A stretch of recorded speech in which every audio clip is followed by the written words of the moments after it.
सर्दियों की रातें गांव में हमेशा लंबी लगती थीं। सूरज जैसे जल्दी ही थककर बिस्तर में घुस जाता और पीछे छोड़ जाता ठंडी हवाओं की सिहरन, जिससे लगता था कि हवा नहीं बर्फीली चुभन घूम रही है। ऐसे ही एक दिसंबर की रात थी जब रमेश मिट्टी के चूल्हे में बचे हुए 2-4 लकड़ी के टुकड़ों को साध रहा था। धुएं की पतली रेखाएं ऊपर उठकर छत की फटी टहनियों के बीच से बाहर निकल रही थीं। रमेश की छोटी सी झोपड़ी में उसके परिवार का गुजारा किसी तरह चल रहा था। वो मजदूरी करता था, कभी खेतों में, कभी ईंट भट्टे में। उसकी पत्नी सरिता घर संभालती थी और उनके 2 बच्चे, 12 साल का बेटा मोहन और 8 साल की बेटी गुड़िया, उनके जीवन की सारी उम्मीदें थे। उस रात की ठंड कुछ ज्यादा ही थी। चूल्हे की लौ बार बार बुझ रही थी। रमेश ने सरिता से कहा, लकड़ी खत्म हो गई है, सुबह खेत के मालिक से कुछ टहनियां मांग लाऊंगा। सरिता ने शॉल को कसते हुए कहा, कह कर लेना, पिछली बार उन्होंने कहा था कितना ले जाओगे रमेश, खुद के पास कम है। हाँ मालूम है। मोहन और गुड़िया कोने में दुबक कर बैठे थे। गुड़िया की नाक लाल हो चुकी थी और उसके छोटे छोटे हाथ ठंड से कांप रहे थे। मोहन बोला, बाबा क्या कल हम मोटा कंबल ले आए? स्कूल में मास्टर जी बोल रहे थे कि शहर में कहीं सस्ते मिल रहे हैं। रमेश ने उसकी तरफ देखा, मुस्कुराने की कोशिश की, मगर होंठ कांप गए। पैसे हों तो लाऊं बेटा, यहाँ तो रोटी के चक्कर में दिन निकल जाता है। गुड़िया धीरे से बोली, बाबा मुझे ठंड नहीं लग रही। पर उसकी आवाज खुद ठंड से कांपती थी।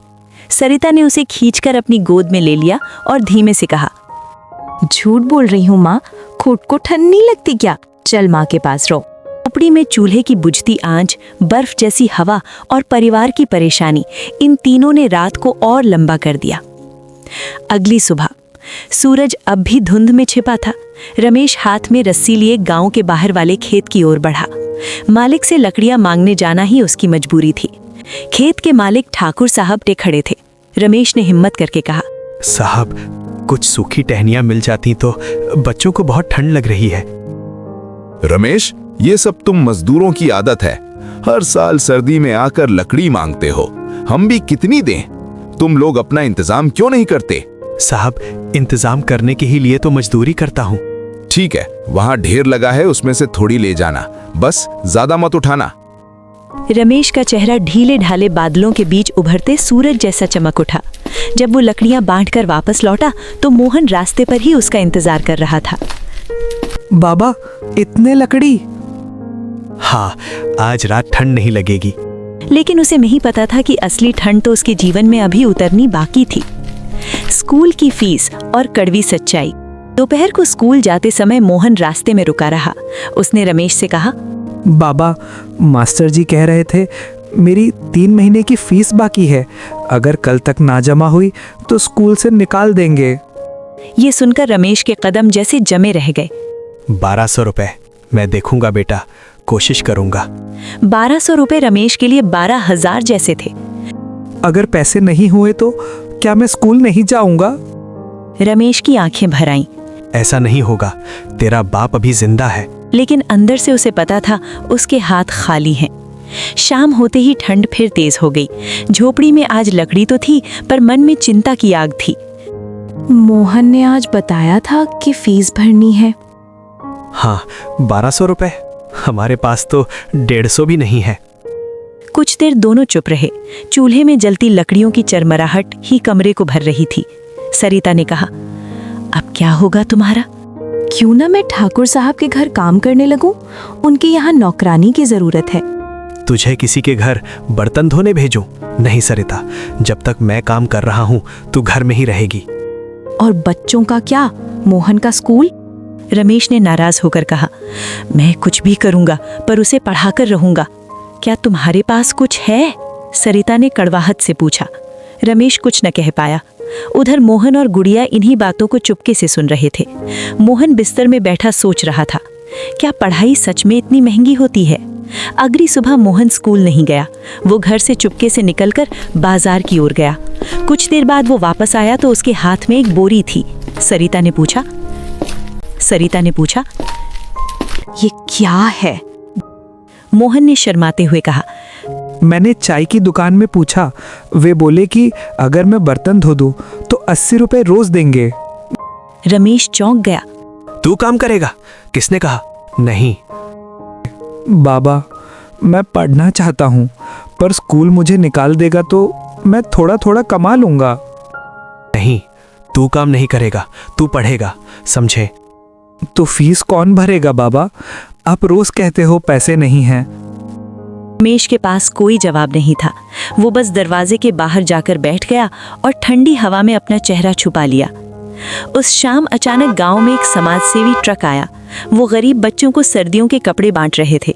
रमेश से पहले गुड़िया भागकर लाइन में खड़ी हो गई और थोड़ी देर में वो एक गर्म स्वेटर लेकर आई। बाबा देखो कितना अच्छा है। पर रमेश का मन खुश नहीं था। कपड़ों से पेट नहीं भरता गुड़िया। लेकिन तभी समाजसेवी टोली का एक आदमी रमेश के पास आया। अरे, वो आपके बेटे का नाम मोहन है क्या? हाँ, पर क्यों? कल वो बाजार में काम मांग रहा था। हमने उससे बात की। वो पढ़ना चाहता है, बहुत होशियार है। अगर आप चाहें तो उसकी फीस हम भर देंगे और आगे की पढ़ाई भी संभालेंगे। हाँ, बस इतना चाहिए कि आप उसे पढ़ने दें, काम मत करने दें। रमेश को यकीन ही नहीं हुआ। रमेश की आंखों से आंसू बह निकले। क्या सच में ईश्वर ने आपको भेजा है? मोहन स्कूली बैग लेकर बहुत दिनों बाद खुशी से निकला। जाते जाते उसने रमेश से कहा, बाबा, मैं फिर कभी काम नहीं ढूंढूंगा। मैं पढ़ाई करूंगा और एक दिन आपके लिए बड़ा घर लूंगा। तू मेहनत कर, बाकी सब हो जाएगा। देखा, भगवान देर करता है, अंधेर नहीं। लेकिन क्या हम यूं ही दान पर जिएंगे? घर का खर्च? रमेश ने दृढ़ता से कहा। कल से मैं ईंट भट्टे में ज्यादा पगार वाले ठेके पर जाऊंगा, मेहनत करूंगा, कितनी भी ठंड हो। उस रात दिसंबर का सबसे ठंडा दिन था। हवा इतनी तीखी थी कि झोपड़ी की दीवारें कांप रही थीं। रमेश देर रात तक काम करके लौटा था। हाथ फटे थे, पैर सुन्न थे। सरिता ने पूछा, देर क्यों हो गई? ठंड बढ़ रही है। रमेश ने थके स्वर में कहा, अतिरिक्त मजदूरी मिली है, सोचा कुछ पैसे इकट्ठे हो जाए। वो चूल्हे के पास बैठकर हाथ ताप रहा था कि तभी गुड़िया ने पूछा, बाबा आप थक गए? रमेश ने उसे गोद में उठाया। नहीं, मेरी गुड़िया के लिए तो मैं कुछ भी कर सकता हूँ। लेकिन उसकी आवाज में दर्द था जिसे सिर्फ सरिता ने महसूस किया। रात को तीनों बच्चे और सरिता सो गए। रमेश बाहर बैठा आकाश देख रहा था, जहां चांद धुंध की चादर में छुपा था। वो सोच रहा था, क्या गरीब का आसमान भी अलग होता है?